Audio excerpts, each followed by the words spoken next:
sobre Michoacán. Y por eso es que le doy la bienvenida al maestro Ricardo Peralta Saucedo, ex subsecretario de Gobernación y académico de la Facultad de Derecho de la UNAM. Como siempre, gracias, bienvenido. Joely, muchas gracias por saludarte. Saludo. Morales. Igualmente. Ignacio Morales Lechuga, abogado y ex procurador general de la República. También gracias por estar con nosotros. Bienvenido.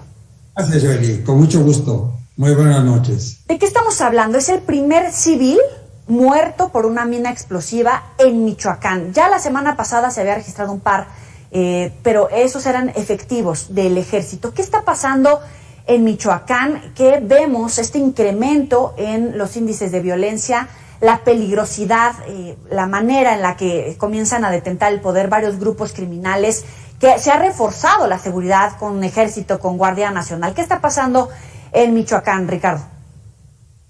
Bueno, es un problema añejo. Precisamente me encuentro aquí en la tierra caliente guerrerense.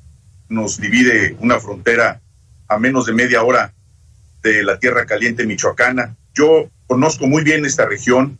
He estado aquí precisamente con los grupos que han defendido a las comunidades. Y este problema tiene en Michoacán cuando menos 30 años. Es lo mismo que ocurre también, desafortunadamente, en otras regiones de nuestro país.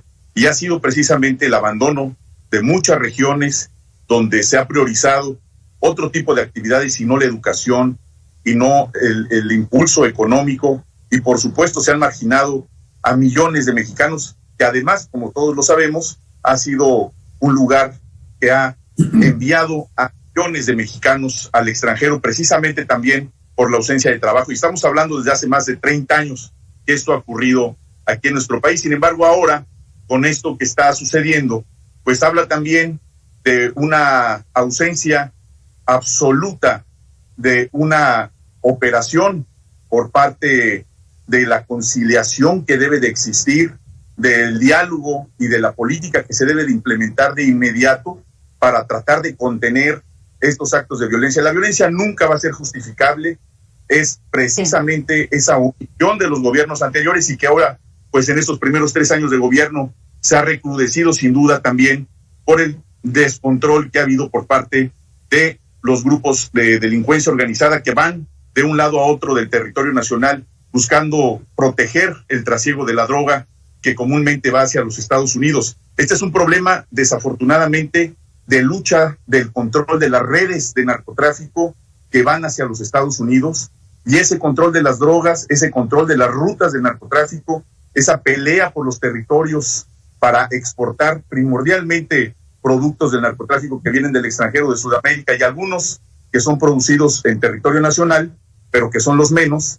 Ese es el motivo primordial que ha ocasionado la violencia, no solamente en Michoacán, aquí en Guerrero, por supuesto en Zacatecas, y pues las políticas que se emplearon en el pasado eran para cada vez hacer más violencia, vender más armas, enfrentarse un grupo con otro, sí. Y pues era la espectacularidad de encontrar y detener a cabecillas cuando se tiene que atender de manera paralela la problemática de la pobreza, la miseria y la marginación, con independencia, por supuesto, de las acciones también en contra de la inseguridad y detener a los generadores de violencia en estos estados que, por supuesto, hay que utilizar con medida, sin represión, a las Fuerzas Armadas. Se tiene el uso exclusivo y monopólico del Estado para el uso de la fuerza, pero se tiene que hacer con inteligencia, con sistemas de inteligencia para evitar que esto siga creciendo en todo el país. Nacho, lleva décadas la situación efectivamente en varios estados, pero ¿qué está pasando? ¿Estamos avanzando hacia escenarios de terrorismo o narcoterrorismo? Si es que efectivamente coincides en lo que dice Ricardo, de que están detentando el poder de esas plazas. Bueno, yo creo que es conveniente siempre voltear al pasado para ver exactamente la evolución de cualquier fenómeno social, incluyendo el fenómeno delictivo. Pero como bien lo reconoce Ricardo, el problema se ha recrudecido. O sea, no solamente no ha disminuido, sino que ha aumentado. Y ha aumentado en estos ya 3 años de gobierno actual. No podemos pasarnos la vida culpando al pasado si no somos capaces de modificar nuestro entorno después de 3 años. Lo primero que me enseñó mi abuela es: cuando hagas algo, dejes de hacerlo, asume tu responsabilidad. Nada de que se cayó la la olla y se rompió solita. No, las medidas del actual régimen son un fracaso rotundo, porque en tan solo 3 años han roto los récords de violencia y de homicidio de los sexenios anteriores. Está demostrado que los abrazos y no balazos son un absoluto, total y rotundo fracaso. Y eso no se dice en México, se dice a nivel mundial. Hombre, la realidad no se puede ocultar, y uno de los grandes fenómenos podría ser en estos días la impunidad prevaleciente. Yo diría que hace 30 años, como lo subraya Ricardo, efectivamente había violencia en un municipio, en el municipio de Aguilillas, que era una población productora de marihuana. Pero en el municipio de Aguilillas, en 1992, pusimos en marcha un programa con Naciones Unidas y, por supuesto, la Procuraduría, invirtiendo $10 millones para buscar cultivos alternativos lícitos que sustituyeran la producción de marihuana. Algún efecto tuvo este programa y, diría yo, algún resultado alentador. Sin embargo, como siempre ocurre, los programas se interrumpen, se tiran a la basura y no hay continuidad, no obstante que en este caso estaba el hilo conductor de Naciones Unidas. No hay en este gobierno un programa integral de seguridad pública y de combate a la impunidad. No hay asesoría externa que se admita. Lo que yo coincido en algún momento con el pasado, y yo pondría como parteaguas el 2007, en el sentido de que en el 2007 se abrió la puerta a todo tipo de armamentos en Estados Unidos, y entonces empezó a entrar armamento reservado al ejército de alta peligrosidad, el famoso fusil Barrett y los misiles, inclusive para bajar helicópteros o aeronaves, que de alguna manera empezó a comprar el narcotráfico. Pero también ocurrió esto porque el gobierno no tuvo la habilidad para estar asegurando constantemente la riqueza de los narcotraficantes. Hasta el día de hoy, yo les puedo decir, cuando yo entregué la Procuraduría, entregué también más de $450 millones de bienes asegurados. Hoy no sé realmente cuánto se le ha asegurado al Chapo Guzmán, por poner un ejemplo, o al cártel de Sinaloa, para hablar de manera más genérica, o a cuántos otros carteles se les han asegurado bienes. Hasta donde tengo noticias, los aseguramientos que se han hecho en estos 3 años han provenido de exhortativas del gobierno de Estados Unidos, pero no de investigación propia realizada por México, por las fuerzas policiales, y aún no se acaba todavía de transitar en contra del texto actual de la Constitución, que ya de facto se está manejando el manejo militar de las policías, cuando son 2 especialidades completamente diferentes. Uno es el trabajo militar, otro el trabajo policial. Una es la unidad militar, otra es la unidad policial. Sí. Uno es el trabajo de investigación policial y otro el del militar. Y están confundidos. Sí, adelante, Ricardo. Acaba con violencia. Precisamente lo que tenemos que hacer en nuestro país es pacificarlo. Y estar pensando lo que se hizo en el pasado como si fueran trofeos de caza, estar montando espectacularidades en operativos y estarlo mostrando a la gente. Eso simplemente es una forma de distraer la atención, no está resolviendo el problema de fondo, buscando solamente la atención y generando actos de violencia. Violencia con violencia no resuelve nada. Yo creo que este gobierno ha sido muy responsable. Sin duda, lo que la gente quisiera, sobre todo las personas que les gusta la sangre, es ver enfrentamientos donde se mueran entre mexicanos, donde mueran militares, donde mueran policías, donde muera, por supuesto, gente que se encuentra en el fuego cruzado, pero hoy por hoy tenemos que acabar con esa historia. Lo que hoy tenemos que priorizar son los programas sociales, rescatar a la gente de la miseria que provocaron los gobiernos anteriores, donde mucha gente fue miembro y hoy ya no tienen esas canonjías. Y es muy fácil decirlo desde un escritorio, desde una oficina lujosa. Los que estamos en territorio, los que venimos a Tierra Caliente, los que conocemos Tierra Caliente y conocemos las realidades sociales de aquí, podemos hablar de muchas cosas y que nos constan día a día las marginaciones que han tenido durante décadas. Pero es muy cómodo hablar, opinar, escribir en una computadorcita y estar atento en una oficina lujosa sin tener conocimiento de qué es México. Es muy fácil decirlo, hay que recordar que hay que recordar que provocó Felipe Calderón, y esas torpezas del pasado hoy las estamos pagando todos los mexicanos. Por eso es que tenemos que continuar con la pacificación de México, con lógica, con afecto y por supuesto también con programas a la gente de la Vamos a hablar de números. Adelante, Nacho. Números, a ver, número 1. Usted puede consultar en el INEGI y en los informes de los presidentes que durante la gestión en que a mí me tocó participar en este tema, que fueron un poquito más de 20 meses, se aprehendieron más de 29,000 personas ligadas al narcotráfico, se aseguraron 89 toneladas métricas de cocaína y se desbarataron varios carteles. Y en ellos no hubo enfrentamientos violentos ni sangre. Las peores épocas de corrupción y de impunidad de nuestro país. Definitivamente. Con todo el respeto que usted me... Déjeme terminar, por favor. Recordamos los mexicanos como las épocas funestas de la administración de justicia. Déjeme terminar. Es una vergüenza que se siga pensando con esos números nada más como si las personas fueran números. Las personas tienen valores, las personas tienen cultura, el pueblo merece respeto y no nada más. Vamos a escuchar a Nacho. Adelante. Escuche, adelante, Nacho. Concretos. Es decir, en esos 20 meses, lo que más aplicamos fue la inteligencia, las investigaciones con inteligencia. No fue la violencia la que utilizamos como método. Yo le puedo decir que las 2 cabezas del cártel de Juárez que detuvimos en una noche fue sin disparar un solo balazo. Y lo mismo otras aprehensiones del cártel de Tamaulipas, del cártel de Sinaloa y también del cártel de Baja California. No se trata de poner a hablar. Vamos a números, Ricardo. Esos son resultados concretos. Vamos a hablar contigo, de números, Ricardo. perdón. Adelante. Imagínense, estamos en una realidad totalmente distinta. Lo que se provocó precisamente en el pasado y lo que estamos cosechando todos los mexicanos, con todo el respeto que usted me merece, licenciado, pero no podemos hablar de los números y de los resultados como si estuviéramos en una entrevista especializada para usted. A mí me encanta escuchar su biografía y su historia personal, pero eso es motivo de otro reportaje. Estamos hablando de la realidad que hoy ocurre en nuestro país. Regresemos al punto. Ricardo, ¿podemos avanzar hacia una situación de terrorismo o narcoterrorismo en esta situación?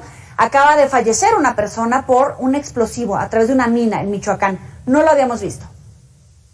Mira, sin duda, acuñar esa palabra de narcoterrorismo, eso existió hace 35 años en Colombia, cuando los etarras empezaron a asesorar al cártel de Medellín precisamente en el uso de explosivos. En nuestro país, el narcoterrorismo empezó precisamente cuando se dio un golpazo al avispero, aquí precisamente a unos metros donde estoy en Michoacán, precisamente por esa guerra infructuosa, absurda y torpe del gobierno de Felipe Calderón, y ni hablamos del desgobierno de Vicente Fox, el peor presidente de la historia de México, que por supuesto sin ningún plan, sin inteligencia y simplemente utilizando la fuerza.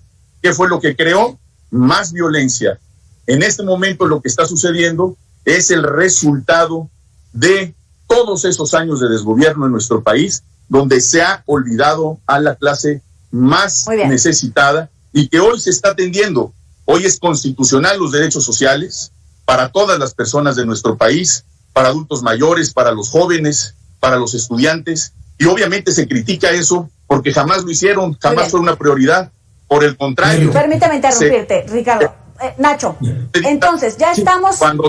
Nacho, ya estamos en una etapa del narcoterrorismo. Nacho, permíteme responder, Ricardo. Adelante. Efectivamente, todo aquello que origina terror en la población es terrorismo. Y en Michoacán ha habido ya granadas un 15 de septiembre, como ahora también, y todo esto genera, por supuesto, una sensación de terror en la población, y eso es terrorismo. Ahora, el peligro es que Estados Unidos califique esto de narcoterrorismo y entonces se arroguen el derecho de intervenir inclusive a través de territorio nacional. Entonces, hay que evitar que se configure ese narcoterrorismo. Déjalo que termine su idea, Ricardo. Dame unos momentos, ya voy contigo. Cierra tu idea. Adelante, Nacho. Es obligación del Estado mexicano evitar que eso suceda porque pueden vulnerar la soberanía nacional. Pero déjeme decirle esto. La droga, el narcotráfico, es un problema mundial y cuando menos hemisférico. Es imposible que un país como México o inclusive Estados Unidos pueda resolver por sí solo el problema. Lo que necesitamos es buena fe y cooperación internacional sin afanes hegemónicos, sin culpabilizaciones mutuas, sin crear una geografía de reproches. Tendríamos que establecer un marco jurídico hemisférico, transnacional o supranacional, en donde todas las naciones del hemisferio americano pudiéramos concurrir hacia un marco jurídico conjunto que facilite el combate de todos los carteles, porque los carteles actualmente ya están sustituyendo a las autoridades legalmente constituidas. Como lo dijo el jefe de la defensa en Estados Unidos, del Comando Norte, hay una tercera parte, dijo él, del territorio mexicano controlado por las bandas organizadas del narcotráfico. Nacho, permíteme hacer una pausa. Ricardo, ¿coincides en este punto? ¿Estamos en el riesgo, en la antesala de que Estados Unidos pueda tomar esta determinación de valorar como grupos terroristas los que operan en territorio mexicano y usarlo precisamente en contra? Las decisiones que tome Estados Unidos son de Estados Unidos y tendrán que implicar en su territorio. Pero México, por primera vez en la historia, se ha hecho valer precisamente el Estado de Derecho y la soberanía nacional. Ha sido un país muy respetado y precisamente porque tenemos un presidente con autoridad moral. Por primera vez no somos el patio trasero de los Estados Unidos y todo lo que Estados Unidos pueda señalar respecto a nuestro país le tiene que preocupar a Estados Unidos. Sin duda, la situación del narcotráfico es un tema global, es un tema del mundo entero. Nosotros somos miembros de los tratados y acuerdos internacionales más importantes del mundo, precisamente para luchar contra ese flagelo. Eso no es nuevo. México suscribió los primeros convenios internacionales en la época donde Pedro Ojeda Paullada fue Procurador General de la República en los años 70. Yo creo que ahí no tiene esa noticia don Ignacio Morales, con todo respeto que me merece, pero México forma parte de los protocolos desde hace décadas y los ha venido renovando. Sin duda, la particularidad que tenemos en México es una particularidad precisamente por los desgobiernos. Insisto, no se trata de echarle la culpa a lo anterior, es encontrar las causas. Sí. Las causas es que se persiguió, se olvidó, se marginó y solamente se buscó la sangre en vez de resolver los problemas sociales de pobreza que tiene nuestro país. La propuesta que puede venir del Ejecutivo para incorporar la Guardia Nacional a la Sedena es la única vía y puede ser la vía efectiva para que en lo que resta del sexenio, en estos 3 años por venir, empiezan a dar resultados efectivos para reducir estos índices de violencia que sabemos que también le preocupan al presidente, que mañana con mañana en esta reunión del Gabinete de Seguridad se aborda este tema. La Sedena, con la Guardia Nacional bajo su ala, ¿es la solución a este problema? Yo considero que el Ejército Mexicano, la Fuerza Aérea, la Marina Armada de México y la Guardia Nacional son instituciones que tenemos que fortalecer. Tenemos que cuidarlas porque son las únicas que tenemos en este momento. Sin duda, todo el trabajo coordinado que se realice con las policías estatales, las policías municipales, las policías comunitarias y sin duda la sociedad debe de ser un trabajo orgánico e integrado. Sumar o no una institución a otra dependencia, yo creo que es un tema simplemente de logística, pero la operación coordinada y armónica de todas las instituciones y de la sociedad entera, sin duda, debe de ser el éxito que hemos buscado durante décadas. Yo creo que hoy por hoy la estrategia es la correcta. Por supuesto, lo que ha ocurrido, el número de homicidios que han ocurrido en todo el territorio nacional, lo vemos diario. Sin duda son reacomodos de poder, insisto, es por el trasiego de las drogas que se exportan a los Estados Unidos y Estados Unidos más bien tendría que estar preocupado por resolver el problema de salud pública que tienen en su país, sí, más allá de estar si el resto del mundo está haciendo lo que creen ellos que deben de hacer. Yo creo que tienen que resolver el problema de salud pública porque mientras exista esa demanda, existirá la oferta a nivel global. Nacho, ¿la respuesta puede ser a través de la Sedena con la Guardia Nacional?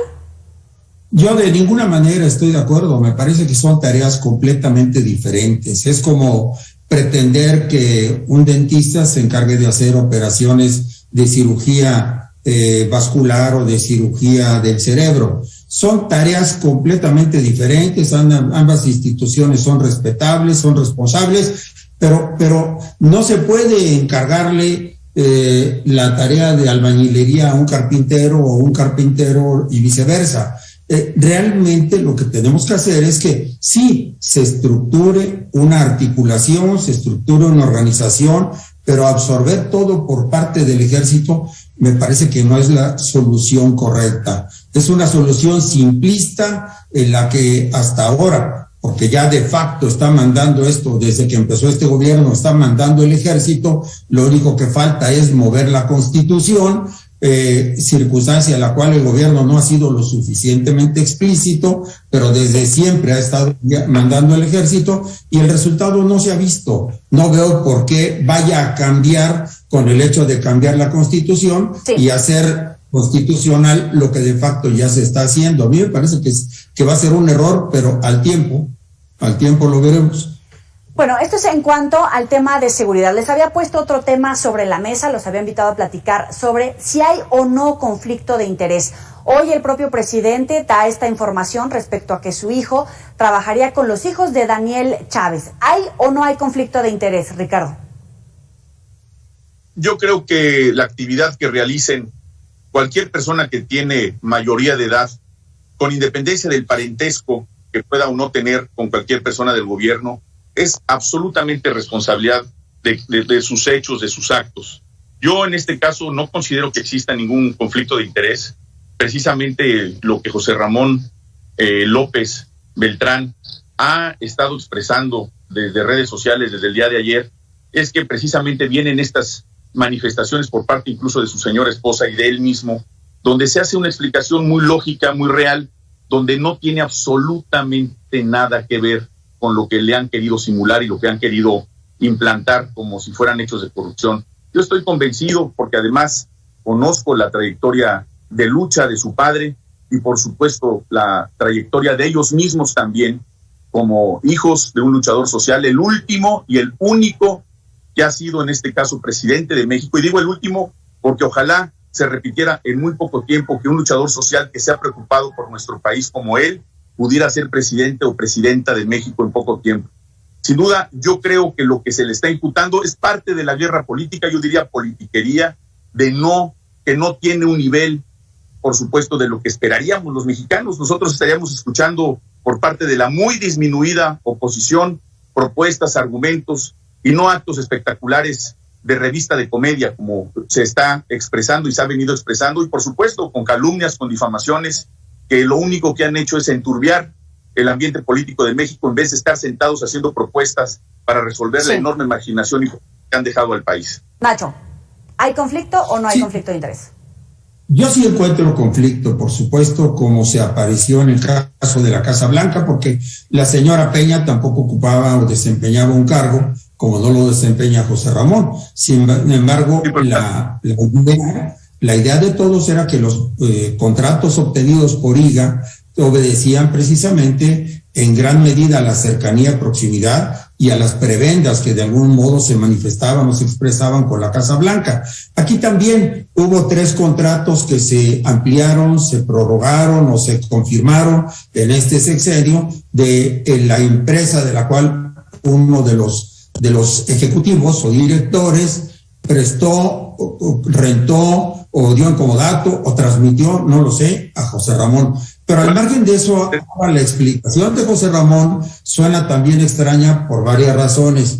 Primero, porque es el beneficiario, uno de los beneficiarios de los contratos del Tren Maya, el que supuestamente lo ha contratado. Segundo, porque el Colegio de Abogados de Texas ya dijo que José Ramón no está registrado y en consecuencia no puede ejercer en Texas.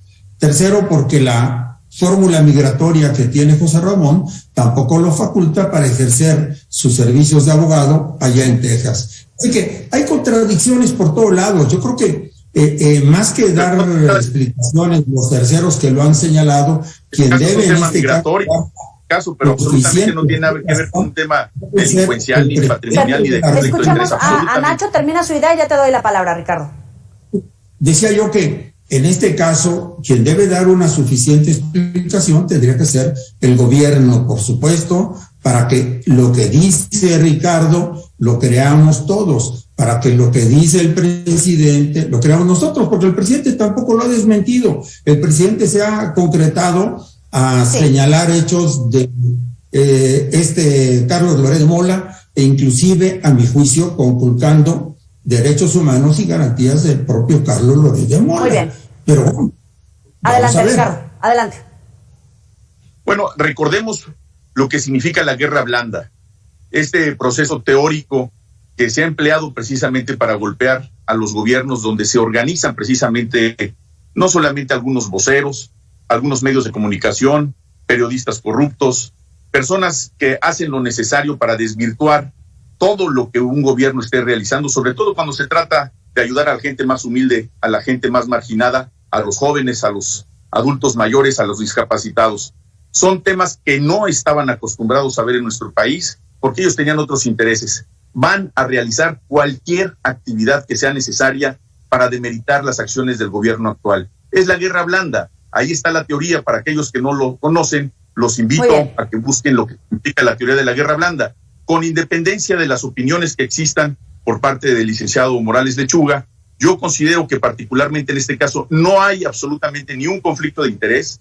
José Ramón no es servidor público, él es un abogado titulado que puede realizar actividades como abogado, como asesor sin necesariamente acudir a los tribunales, como lo dice el propio licenciado Morales Lechuga. No es un abogado que esté litigando, puede llevar a cabo, como todos los abogados lo hacemos, actividades de asesor, necesariamente llegar a los tribunales, entre otras actividades.